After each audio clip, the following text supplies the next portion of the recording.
Hi, everyone. Judge Andrew Napolitano here for Judging Freedom. Today is Wednesday, April 2nd, 2025. Phil Giraldi joins us now. Phil, I want to, first of all, thank you for being with us, of course.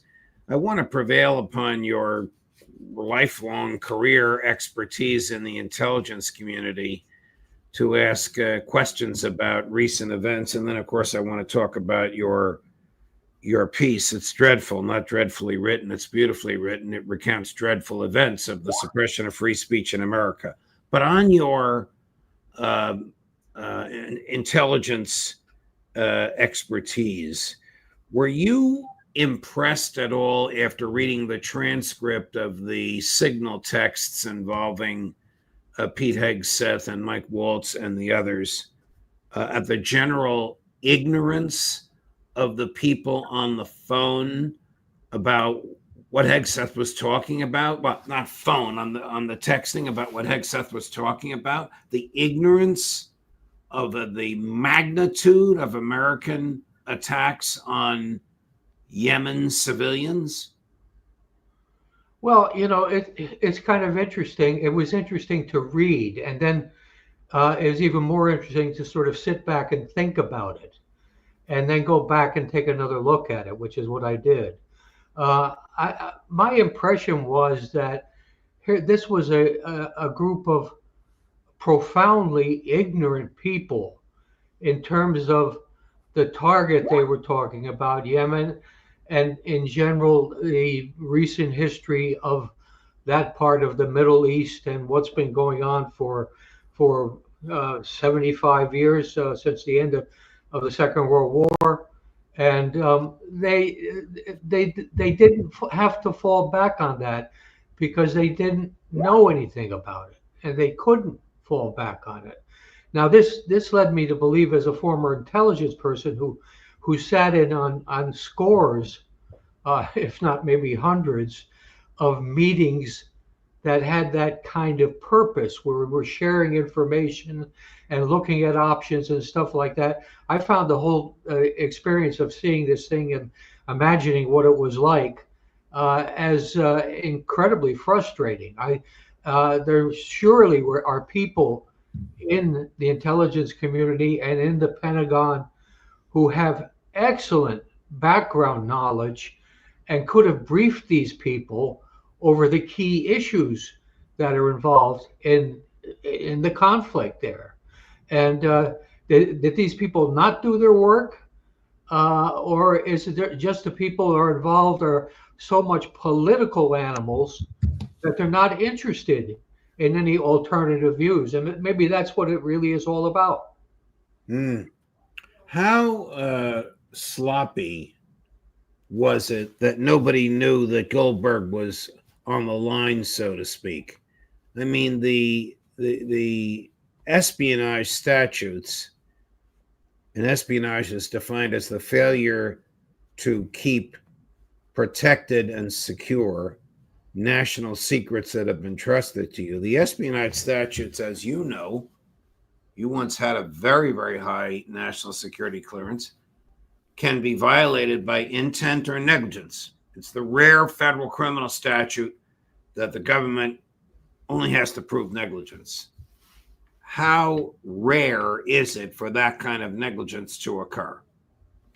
Well, in the first place, if you're using a communication system that most experts would agree is highly vulnerable to intrusion by outside forces, then you're negligent, aren't you? I mean, if you're discussing what the United States government is going to do in terms of attacking another country, which the United States is not at war with, then this is something that's about the highest level of security that you can get in terms of your potential violation of security codes.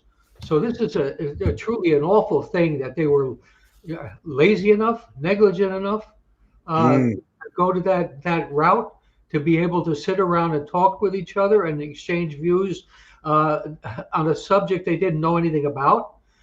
So that's part of it. And I don't think that Jeffrey Goldberg was there by accident or by oversight. I think he was there deliberately, and we still don't know quite how that took place and why it took place.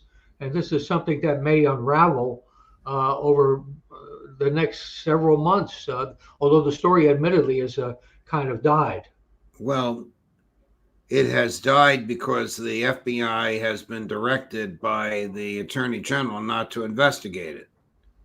I mean, this is the same event for which some of the very same people who are now running the FBI and the Department of Justice wanted Hillary Clinton investigated, and now they're not even going to investigate how this happened. Mike Waltz told an absurd story to my friend and former colleague Laura Ingram that I never heard this, and I've asked the tech people around here, they never heard it either.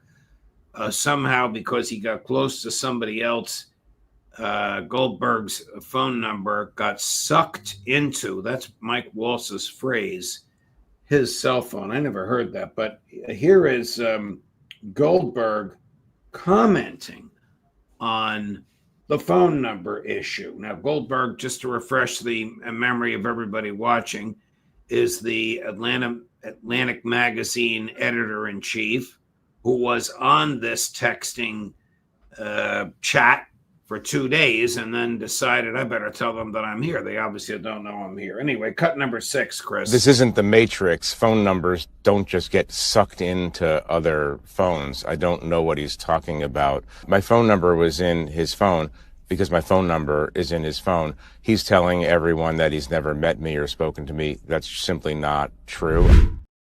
So is Waltz, not under oath, but is Waltz lying when he says he doesn't know Jeff Goldberg and doesn't know how the number got there? I don't know. You raise an interesting point. I'm sorry for the multiple questions. I'll unleash you to respond in a moment. Was Waltz trying to use Goldberg as Dick Cheney did, a liberal publication to advance a neocon view? That seems to be, to me, to be the likeliest story that rings of possibly being the truth. Clearly a lot of the people gathered in this conversation were probably one of the biggest collections of neocons and war hawks that one would be able to find anywhere. So they, to a certain extent, are seeing all this stuff on the same page and in the same context. And it could quite be that Waltz is basically looking for some kind of escalation of what is going on, which would be Iran. And that certainly he would consider Goldberg to be on his side. And he might have considered that Goldberg could maybe pull some strings to get some kind of story out that would escalate the situation. I think you're right. Yeah. I think you're right. And then Mike was embarrassed because I guess maybe he didn't realize Trump hates Goldberg, Hegseth hates Goldberg, Carolyn Leavitt, the White House attack dog, hates Goldberg, and now it turns out that Goldberg is the friend of the director of national security. I also thought it was interesting what the vice president said. Does the president understand the ramifications of this? One wonders, did the president of the United States even know they were having this conversation? Well, that's, of course, the big unresolved issue. Nobody's been really talking about that. If the president had been, Donald Trump had been briefed on this situation and what the intentions were, somebody just might have said it, said, look, he knows what we were talking about and he approved of it. So maybe there's a deeper story here. Again, are they doing an end run to try to create a certain policy or a certain direction? I just don't know at this point. It's the whole thing smells. There's no question about it. Here's Goldberg's opinion on whether or not these people are even serious players, notwithstanding the jobs they have. Cut number 5. I wish that I had not been put in the position to have to release the more sensitive texts. But the only reason I did that was because they said we were lying about what we had, and they were trying to cover up what was obviously a massive national security breach. Journalists, I hope, operate in the public interest. The public needs to know that they don't take national security seriously. It's very damning, and I would suggest very credible. They don't take national security very seriously. Well, there's a certain attitude that's developed. I think the last time we talked, I said it seemed to me that there's been a big shift in the government ever since 9/11, using 9/11 as the excuse. And basically, we've had a series of presidents and their staffs that they think they've been anointed by God. And what they say and what they want to do is something that must be done and must be said just because they're saying it. And this is particularly the case with our current incumbent, who believes that Congress and the Supreme Court, and in fact lower courts too, basically are not there to in any way inhibit his freedom of doing whatever the hell he wants. You know, I wonder if one of the reasons that the Attorney General prohibited an investigation in this is because it might have turned up the fact that Trump didn't know what the hell was going on, didn't know anything about it. Yeah, sure. That would have been humiliating to him if these people, even though one of them is the vice president, the other is the Secretary of Defense, decided to kill human beings in a military fashion, and the president didn't order it. Yeah, I mean, this is a straight out war. It's a it's a war crime. And the fact is that the fact is that the president didn't know about it, either because someone didn't want him to know about it, or because he wasn't interested, this would be a first-rate story, I would think. What is the bubble? You have written about a bubble as some sort of a phrase for some secure location. What is that? Let me wait for this phone call to disappear. All But right.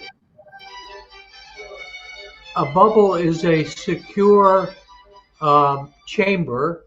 It's generally made out of plastic and has multiple walls that have signals going through them to impede any kind of attempt to have a foreign intelligence service or a police service to try to overhear what is being discussed in that room. It's a Well, does the Defense Department have a bubble? Does the Department of National Intelligence have a bubble? They must. Yeah, they all do, and every embassy has one, and they're standard issue. And my only question would be, to what extent is it possible to link bubbles and have a conversation that goes off in a number of places and is secure to operate that way? That's something at my time we didn't have anything that advanced. Okay. Why have we been bombing Yemen since 2002? Well, we've been bombing Yemen because, first of all, because they're Arabs, and the Israelis want an Arab-free area, and we've been obliging them. But we've been bombing them specifically because we claim that they are allies of Iran. We also claim that more recently they have been interceding in the massacre of the Palestinians in Gaza by attacking Israeli shipping to try to deter the Israelis from continuing to kill Palestinians. So there are a number of things floating out there, but the Yemenis would, a small country, very poor, they're a prime target for the United States and Israel for all the usual reasons, which are not good reasons. Can Pete Hegseth be taken seriously? Depends depends on what level you want to take him seriously. As the Secretary of Defense of the United States. No, I'm beginning to think that there is no one in the current cabinet that can be taken very seriously. It's their comments, particularly about what is going on in the Middle East and what is going on with Russia, are all kind of non-compos mentis. Again, we're back at the issue of how seriously do they take their jobs? Do they really make any attempt to understand what is going on in all these places and understand maybe in a way that would avoid war instead of killing more people? That's what I would like to hear more of. Yeah. Some senior officials in the U.S. government finally thinking in terms of not killing people and trying to bring people together in some kind of rational way. Boy, if you listen to Pete, now I've known him for 10 or 12 years. We worked together for a long time at Fox. He is interested in, he loves this word. It's an odd word, but it's a legitimate English word, lethality. He's interested in killing rather than in preventing killing. I would imagine if Donald Trump had said to Jim Mattis, I want you to bomb Sana, he might say, well, you got to consider the consequences. If he said to Pete Hegseth, I want you to bomb Sana, Pete would say, when? How soon? That's the difference.